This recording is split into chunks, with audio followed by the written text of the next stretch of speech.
Hi everyone, welcome to our channel. Let's learn daily. இந்த வீடியோல நம்ம என்ன பார்க்க போறோம் அப்படினா 11th standard unit 3ல இருக்க example sums தான் பார்க்க போறோம். இன்னைக்கு நம்ம பார்க்க போற example number 13.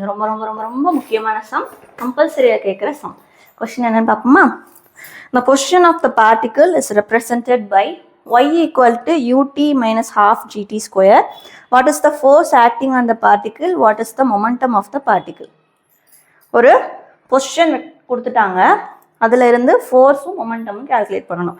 ஸோ கொடுத்துருக்கிறது என்ன அப்படின்னா y equal to ut minus half gt square. ஓகேவா? கேட்டுக்கிறது என்னது? ஃபோர்ஸ் என்னது, மொமெண்டம் என்னதுன்னு கேட்டிருக்காங்க. ஓகேவா?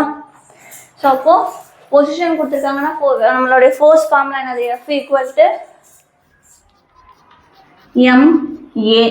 மொமெண்டம்க்கு என்னது? p equal to mv. அப்போ வெலாசிட்டிலேருந்து ஆக்சலரேஷன் கண்டுபிடிச்சிடலாம். அப்போ ரெண்டுக்குமே என்ன தான் பண்ண போகிறோம்? அதை டிஃப்ரென்ஷியேட் பண்ணால் ஆன்சர் வரப்போகுது. சரியா? ஃபர்ஸ்ட் அப்போ வெலாசிட்டி கால்குலேட் பண்ணலாம். v equal to dy by dt. டீயை பொறுத்து டிஃப்ரென்ஷியேட் பண்ண போகிறோம். வெறும் டீயை மட்டும் டிஃப்ரென்ஷியேட் பண்ணால் என்ன வரும்? எக்ஸ் பவர் n ஃபார்முலா என்னது? n X power n minus 1. நம்ம லாஸ்ட் வரைக்கும் மொத்த ஃபார்முலா தான் யூஸ் பண்ணுவோம். பவரில் 1 இருக்கிற அர்த்தம். அப்போ 1 இன்ட்டு டி பவர் 1 மைனஸ் 1. அப்போ 1 இன்ட்டு டி பவர் 0 1. அப்போது இங்கே நம்ம போடும்போது என்ன வரும்? D by DT of UT minus half GT square. யூடியை பண்ணும்போது யூ கான்ஸ்டன்ட், யூ இன்ட்டு டீயை டிஃப்ரென்ஷியேட் பண்ணால் என்ன கிடச்சிருக்கு? 1 minus half G constant T square T into DT square. அப்போ என்ன வரும்? 2 இன்ட்டு டி பவர் 2 மைனஸ் 1. அப்போது 2t.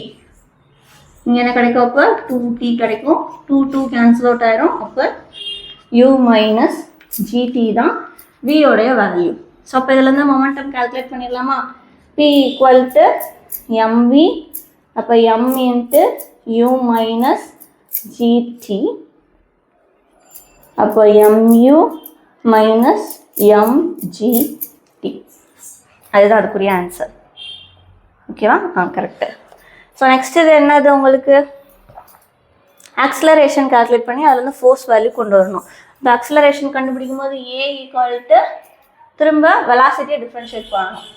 TV by DT. அப்போது D by DT of V value என்ன வந்தது? U minus GT. நமக்கு ஆல்ரெடி தெரியும் கான்ஸ்டன்ட்டை டிஃப்ரென்ஷியேட் பண்ணால் 0 மைனஸ் ஜிங்கிறது கான்ஸ்டன்ட்டு கூட, ஆனால் வேரியபிள் இருக்குன்றதுனால நம்ம அதில் வெறும் கான்ஸ்டன்ட் கன்சிடர் பண்ண மாட்டோம். டீயை டிஃப்ரென்ஷியேட் பண்ணால் என்ன கிடைக்கும்னு நம்ம சொல்லிட்டோம். இங்கேயே பார்த்துக்கோங்க, ரெண்டே காமனாகவே போட்டுட்டேன். டீயை டிஃப்ரென்ஷியேட் பண்ணால் 1 கிடைக்கும். G into 1. அப்போது மைனஸ் ஜி. வெறும் மைனஸ் ஜி தான் கிடச்சிருக்கு ஆக்சலரேஷனோட வேல்யூ. அப்போ நெகட்டிவ் ஒய் டைரக்ஷனில் உங்களோட பார்ட்டிக்கிள் மூவ் ஆகுது. ஓகேவா?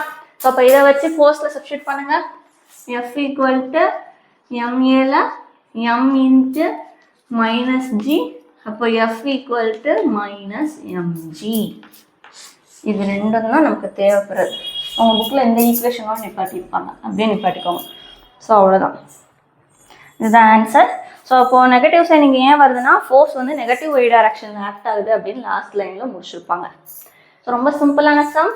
பொசிஷன் கொடுத்துருக்காங்க, உங்களுக்கு ஃபோர்ஸ் அண்ட் மொமெண்டம் கேட்டிருக்காங்க. 1 டைம் டிஃப்ரென்ஷியேட் பண்ணால் வெலாசிட்டி கிடச்சிடும். 2 டைம் டிஃப்ரென்ஷியேட் பண்ணிங்கன்னா ஆக்சலரேஷன் கிடச்சிடும். அதாவது வெலாசிட்டி அகைன் டிஃப்ரென்ஷியேட் பண்ணால் ஆக்சலரேஷன் கிடச்சிடும். அது ரெண்டையும் ஃபார்முலாஸில் சப்ஸ்டியூட் பண்ணிங்கன்னா f equal to m a and p equal to m p. அது ரெண்டுலேயும் சப்ஸ்டியூட் பண்ணிங்கன்னா ஆன்சர் கிடச்சிடும். ரொம்ப ஈஸியான சம். 3 மார்க்கில் கம்பல்சரியாக நிறைய தடவை கேட்டிருக்காங்க. மறக்காமல் ட்ரை பண்ணி பாருங்கள். ஜஸ்ட் டிஃப்ரென்ஷியேஷன் ஃபார்முலா மட்டும் தான் நம்ம இதில் யூஸ் பண்ணியிருக்கோம். இதில் ஏதாவது டவுட் இருந்தால் கேளுங்க. ஓகேவா?